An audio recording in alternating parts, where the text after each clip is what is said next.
Et bonjour à tous, on se retrouve pour une nouvelle vidéo sur les dés.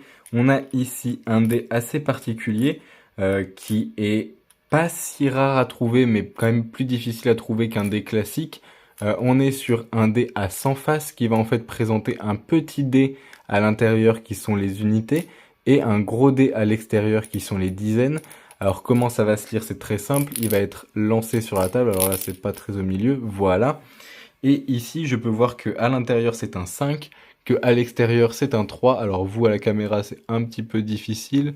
Est-ce qu'il y a un endroit où ça se voit mieux? Voilà, ici on voit bien un 5 en dessous, un 3 par-dessus. Donc on est à 35. C'est un dé qui est plutôt pas mal utilisé. Un petit peu moins que le combo du D10 et du D100. Est-ce que j'en ai deux? Tac, j'en ai un là. Et où est-ce que j'ai foutu les autres? Ici. Voilà, c'est un petit peu moins utilisé que cela, puisque c'est plus difficile à trouver et un petit peu plus cher, et un petit peu moins facile à remplacer aussi, mais ça reste un dé qui est beaucoup plus utilisé que le dé à 100 faces classique. Le dé à 100 faces classique qui a très vite été abandonné, je suis pas sûr de connaître quelqu'un d'autre que moi qui en possède. Connaître, je veux dire. Donc, c'est quand même très peu répandu. Ça, on en trouve beaucoup plus, et ça, on en trouve encore plus. Par contre, voilà, très léger, très pratique, très facile à lire, en tout cas quand ça se joue en réel et pas à travers une caméra comme ici. Très peu pratique à travers une caméra. Si vous faites du jeu de rôle pour le stream ou pour YouTube, évitez.